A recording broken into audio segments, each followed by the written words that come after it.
ఇంకా వచ్చేసాం. నిన్ను గుర్తించడానికి అవకాశం లేదు. ఓకే. ఇంకా ప్రశాంత్ నీల్ సార్ ఏమన్నారు? ప్రభాస్ సార్ ఇంకేమంటే ఫ్యూచర్‌లో నా అవకాశం ఉంది.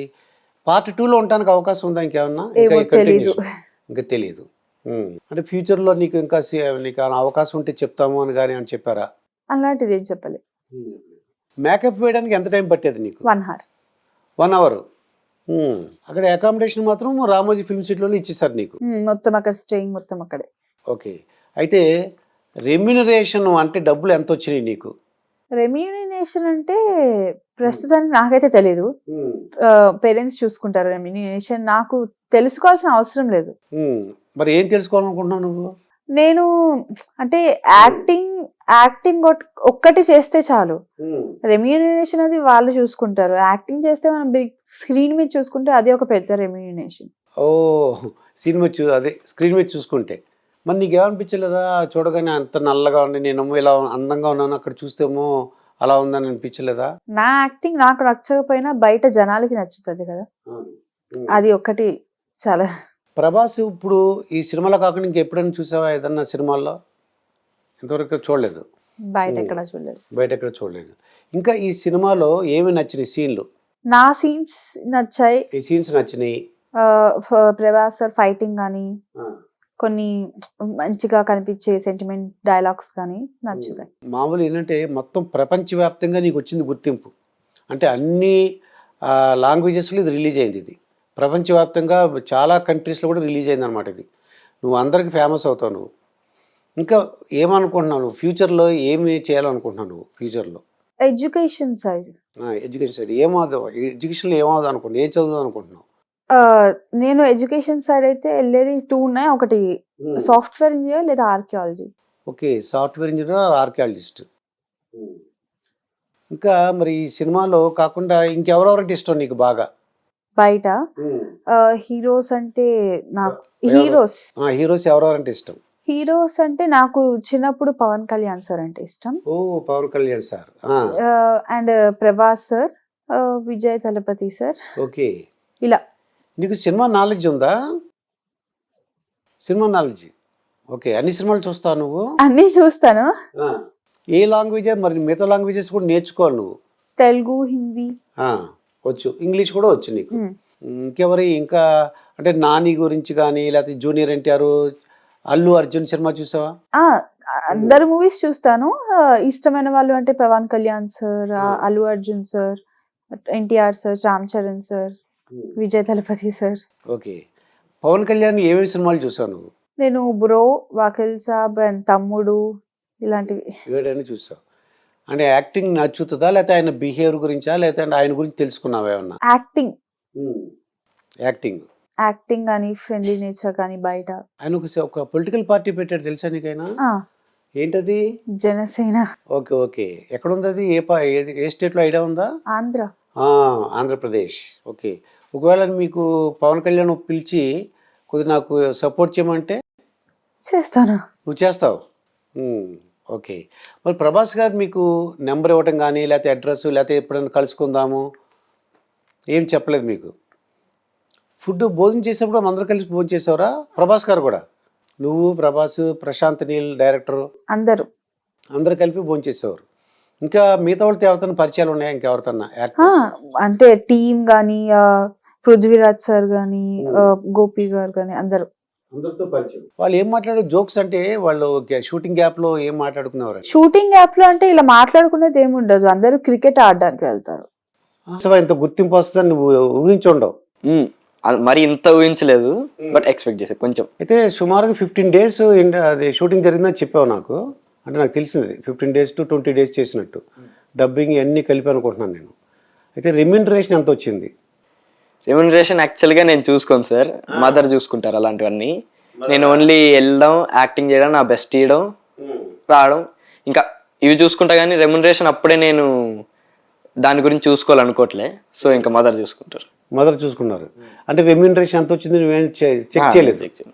అమ్మాయి ఎంత డబ్బులు వచ్చేసినాయి అని అంతా మా మదర్కి ఇచ్చేస్తాను, మదరే చూసుకుంటారు అంతా మేనేజ్మెంట్. ఏమండి మరి సినిమా చూసారు, షూటింగ్ అప్పుడు మీరు వెళ్ళేవారా? లేదండి, రామోజీ ఫిల్మ్ సిటీలో బాబు ఒక్కడే వెళ్ళేవాడు. అక్కడ హోటల్లో ఉండేవాడు. కాకపోతే ఒక్కసారి ప్రశాంత్ ప్రశాంత్ నీల్ సార్ని కలుద్దామని వెళ్ళాను. ఆయనతో మాట్లాడి బాబు ఎలా చేస్తున్నాడు అని చెప్పేసి ఇంకా మాట్లాడి కాసేపు స్పెండ్ చేసేసి వచ్చాను. ఒక్కరోజే వెళ్ళాను. ఒకరోజు మిమ్మల్ని కలుసుకున్నారా డైరెక్టర్ గారు? డైరెక్టర్ గారు కలిసారు, మాట్లాడారు. అంటే యాక్చువల్లీ బాబుకి యాక్టింగ్ నేర్పిద్దామని అనుకుంటున్నా. ఆఫ్టర్ 10th యాక్టింగ్ జాయిన్ చేద్దామని అడుగుదామని వెళ్తే సార్ ఏమో వద్దమ్మా, చాలా న్యాచురల్గా చేస్తున్నాడు, నువ్వు అసలు యాక్టింగ్ నేర్పించావంటే స్పాయిల్ అయిపోతుంది, న్యాచురాలిటీ పోతుంది అని చెప్పేసి చెప్పారు. సేమ్ బాబు పరంపర చేసినప్పుడు మురళీమోహన్ గారు కూడా అదే చెప్పారు. మురళీమోహన్ గారితో చేశాడు జగపతి బాబు గారు చిన్నప్పుడు రోలు. అప్పుడు కూడా సార్ అదే మురళీమోహన్ గారు యాక్టింగ్ నేర్పించకమ్మా, న్యాచురాలిటీ పోతుంది అన్నారు. సో ఇంకా ఇప్పుడు ఇంకా యాక్టింగ్ నేర్పించొద్దు, ఇంకా ఇలానే కంటిన్యూ చేద్దాంలే అనుకుంటున్నాను. అంటే ఇప్పుడు థియేటర్లో మీరు చూసారు, ఏమనిపించింది మీ అబ్బాయిని థియేటర్లో? ఏమనిపించింది మీకు? బాబుకి అనిపిస్తున్నంతసేపు కళ్ళల్లో నీళ్ళు తిరుగుతూనే ఉన్నాయి. ఎందుకంటే అంత పెద్ద యాక్టర్స్తో, అంత పెద్ద డైరెక్టర్తో యాక్టర్స్తో స్క్రీన్ షేర్ చేసుకున్నాడు.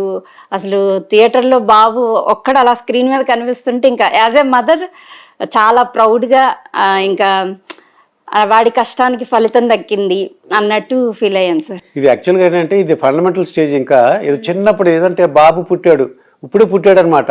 ఏంటి నటనలో, సినిమాలో ఇంకా పెద్ద హీరో అయిపోతాడు గ్యారంటీ. అప్పుడు మీరు మాతో మాట్లాడేలాగా కొద్దిగా ఇప్పుడే మేము మీ యొక్క పర్మిషన్ తీసుకుంటాం. తప్పకుండా ఇప్పుడు ఎక్కడున్నా సరే మాకు ఇంటర్వ్యూ ఇవ్వాలి ఫస్ట్. షూర్ అండి. అయితే మీ రిలేటివ్స్ కానీ హస్బెండ్ ఏమన్నారు, మీ చుట్టాలు ఏమన్నారు? అంటే ఏమవుతుందంటే మదర్గా ఎందుకు సినిమాల్లో పంపించి వాడిని పాడు చేసిన వాళ్ళు ఉంటారు, సంతోషించే వాళ్ళు ఉంటారు. మీకేమనిపించింది? ఫస్ట్లో కొంచెం డిస్కరేజ్మెంట్ ఉంది నాకు. అంటే ఫస్ట్ బాబుకి చిన్నప్పటి నుంచి ఇంట్రెస్ట్, నేను టీవీలోకి వెళ్తా, సినిమాలోకి వెళ్తా అనేవాడు. బయట ఎవరు అడిగిన ఏమవుతావు అని, హీరో అవుతా అనేవాడు. చిన్నపిల్లలు అట్లా అంటారు కదా అని లైట్ తీసుకున్నా. కొంచెం పెద్ద అయ్యాక కూడా వాడికి అదే ఉంది. చదువులో కూడా బాగా చదువుతాడు. సో నేనేంటంటే ఇంకా ఓకే, మనకి ఇండస్ట్రీలో ఎవరు తెలియదు, ఎలా వెళ్ళాలో కూడా తెలియదు, కూడా తెలియదు. సో నేను మోడలింగ్ నేర్పించి మోడల్స్ వరల్డ్ అని బంజారాహిల్స్లో ఉంది, అందులో జాయిన్ చేశాము. తర్వాత ఒక 2-3 యాడ్స్ చేశాడు. యాడ్స్ అప్పుడు షూటింగ్కి వెళ్తే అక్కడ కాస్టింగ్ డైరెక్టర్స్ ద్వారా వెళ్ళాలి మూవీస్లోకి అని కొంచెం కాంటాక్ట్స్ దొరికాయి. అలా బాబువి ఫొటోస్ అట్లా పంపించి అలా ఎంటర్ అయ్యామండి. ఇంకా కొంచెం ఫస్ట్లో అందరూ బాగా చదువుతాడు బాబు, పాడు చేస్తున్నానేమో అని నాకు కూడా భయం వేసేది. ఇంకా షూటింగ్స్ అని వెళ్తే కొంచెం డైవర్ట్ అవుతాడు కదా అని కొంతమంది కూడా అనేవాళ్ళు, ఎందుకు అట్లా అని చెప్పేసి. వన్స్ అయితే మేము స్టార్ట్ చేసి కూడా 3 years అయింది. 2019 నుంచి స్టార్ట్ చేసాం బాబుకి. తర్వాత 2 years కరోనా, నో షూటింగ్స్. 2019లో 2-3 యాడ్స్ చేశాడు అంతే. ఆ తర్వాత మ్యూజిక్ స్కూల్ అని ఒక మూవీ చేశాడు. ఇప్పుడు కొన్ని మూవీస్ ఉన్నాయండి, ఒక 4-5 మూవీస్ ఉన్నాయి రిలీజ్కి. ఇంకా ఇప్పుడు అందరూ అంటున్నారు, ఓకే నువ్వు బాగానే స్టెప్ తీసుకున్నావు అని. ఈ ఫస్ట్ పరంపర చేసినప్పుడు నాకు అప్పటి వరకు కొంచెం డౌట్ ఉండే. మురళీమోహన్ గారు బాగా చేస్తున్నాడమ్మా, కంటిన్యూ చేయి అని చెప్పేసి చెప్పారు. అప్పుడు ఇంకా డిసైడ్ అయ్యా. అంటే నేను షూటింగ్కి వెళ్ళాను, షూటింగ్లో అన్ని బాబు సింగిల్ టేక్లో చేస్తా ఉంటే మైక్లో డైరెక్టర్ గారు అరుస్తున్నారు, నువ్వు సూపర్ రా కార్తికేయ అని చెప్పేసి. ఫస్ట్ వాడిది. సో వీడికి ఇంట్రెస్టే కాదు, టాలెంట్ కూడా ఉంది అని చెప్పి ఇంకా సరే కంటిన్యూ అవుదామని అప్పుడు ఇంకా కొంచెం నేను గట్టిగా డిసైడ్ అయ్యాను. ఈ సినిమా రిలీజ్ అవ్వకముందు ఏ విషయాలు చెప్పకూడదండి, అంటే ఆ సినిమా గురించి. అవును. ఇప్పుడు సినిమా రిలీజ్ అయిపోయింది కాబట్టి షూటింగ్ జరిగినప్పుడు ఏమైనా చెప్పేవాడా బాబు, అంటే కార్తికేయ అమ్మాయి ఇలా జరిగింది ఇలా జరిగింది? తను ఇంటికి వచ్చాడంటే నాకు ఒక 1 or 2 hours నా బ్రెయిన్ అన్ని వాడికి ఇచ్చేయాలండి. మొత్తం ఆ డే జరిగిందంతా ప్రతి పిన్తో సహా చెప్తాడు. ఏం జరిగింది ఏంటి మొత్తం, ఎవరితో ఏం జరిగింది, గుడ్ ఆర్ బ్యాడ్, ఎనీథింగ్ అన్ని షేర్ చేసుకుంటాడు. ఈ సినిమా విషయాలు ఏం చెప్పేవాడు అండి షూటింగ్ అప్పుడు? అదే అసిస్టెంట్ డైరెక్టర్ అన్న ఇట్లా మేము ఇలా ఆడుకున్నాము షూట్ క్యాప్లో, ఈ రోజు ఇలా జరిగింది, నీల్ సార్ నన్ను అప్రిషియేట్ చేశారు, అట్లా ఏదో ప్రతిదీ జరిగేవన్నీ చెప్తా ఉండేవాడు. అయితే కార్తికేయ నీకు క్యారవాన్ అంటే ఇప్పుడు పూర్వం ఏంటంటే చెట్లకు నీకు తెలియదు అనుకుంటా. పూర్వం మేము సినిమా షూటింగ్ వెళ్ళి చూసేవాళ్ళం, చెట్ల కింద సినిమా గ్యాప్లో, ఆ షూటింగ్ గ్యాప్లో మొత్తం ఎంత పెద్ద హీరో అయినా సరే ఆ చెట్టు కింద అక్కడ ఒక ఇంట్లోనో ఫ్యాన్ వేసుకుని కూర్చునేవారు, చైర్ వేసుకుని వాళ్ళ పుస్తకాలు చదువుకునేవారు.